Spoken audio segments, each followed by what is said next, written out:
Assembly ఎన్నికలు ముంచుకొస్తున్న వేళ అధికార ఎన్డీఏలో లోకలోకలు బయటపడుతున్నాయి. పెద్ద పార్టీలుగా బీజేపీ, జేడీయూ ఎన్ని సీట్లలో పోటీ చేయాలి అనేది డిసైడ్ అయిపోగా కూటమిలో ఇతర పార్టీలు మాత్రం అసంతృప్తితో మండిపడుతున్నాయి.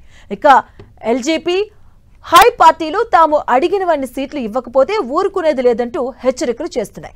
మరోవైపు కాంగ్రెస్, ఆర్జేడీ లెఫ్ట్ కూటమిలోనూ ఇదే సిచ్యువేషన్.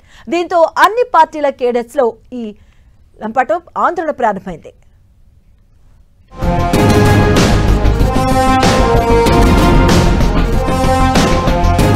ఎన్నికలు నెల రోజులకు వచ్చిన తెగని సీట్ షేరింగ్.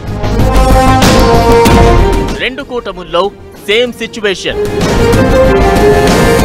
ఎల్జేపీని దువ్వుతున్న ప్రశాంత్ కిషోర్.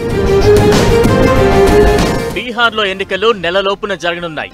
2 దశల్లో జరిగే ఎన్నికలకు షెడ్యూల్ రావడంతో ఇక ఎన్నికల హడావిడి బాగా పెరిగిపోతుందనుకుంటే ఎన్డీఏ మహాగఠబంధన్ కూటముల్లో ఎవరెన్ని సీట్లలో పోటీ చేయాలనే అంశానికి బ్రేక్ పడలేదు.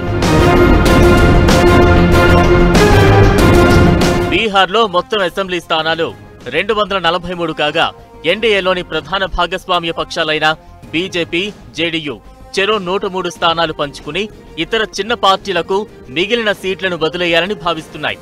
అయితే కూటమిలోని చిరాగ్ పాస్వాన్ నాయకత్వంలోని లోక్ జనశక్తి పార్టీ, ఎల్జేపీ, మాజీ సీఎం మాంఝీ సారథ్యంలోని హిందుస్థాన్ ఆవామ్ మోర్చా హామ్ ఇందుకు సిద్ధంగా లేవు. ఎల్జేపీ 2024 లోక్సభ ఎన్నికల్లో ఎన్డీఏలో భాగస్వామిగా 5 స్థానాలకు పోటీ చేసి మొత్తం 5 స్థానాలను గెలుచుకుంది. ఈ విజయాన్నే బీహార్లో తన పార్టీ బలంగా చూపుతున్న చిరాగ్ పాస్వాన్ తన పార్టీకి 40 నుంచి 50 అసెంబ్లీ స్థానాలు కేటాయించాల్సిందేనని పట్టుబడుతున్నారు. అయితే బీజేపీ మాత్రం ఎల్జేపీకి 25 సీట్లు ఆఫర్ చేసింది. దీంతో చిరాగ్ తనకు 40 సీట్లు కావాల్సిందేనని పట్టుబడుతున్నారు.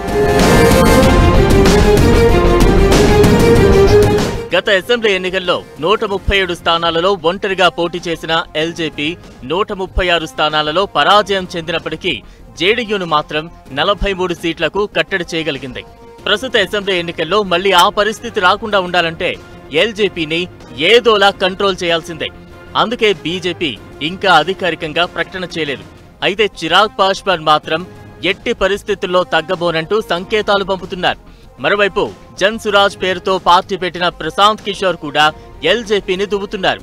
అవసరమైతే ఆ పార్టీతో కలిసి పనిచేస్తానంటూ సంకేతాలు ఇవ్వడం ప్రారంభించారు. దీంతో ఎన్డీఏలో కలకలం ప్రారంభమైంది. మళ్లీ జేడీయూ ఓట్లను చీల్చడం కుదిరితే అది ప్రతిపక్ష ఆర్జేడీ, కాంగ్రెస్ కే లాభిస్తుందని బీజేపీ అంచనా వేస్తోంది. ఇక మాజీ ముఖ్యమంత్రి జితిన్ రామ్ మాంఝీ కూడా కనీసం 15 సీట్లు కావాలని, లేకపోతే అసలు పోటీకే దూరంగా ఉంటామని కూడా చెప్పేశారు.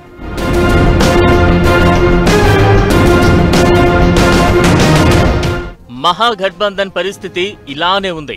ఇక్కడ లెఫ్ట్ పార్టీలు కనీసం 30 సీట్లు ఆశిస్తుంటే కాంగ్రెస్, ఆర్జేడీ అందుకు అంగీకరించడం లేదు.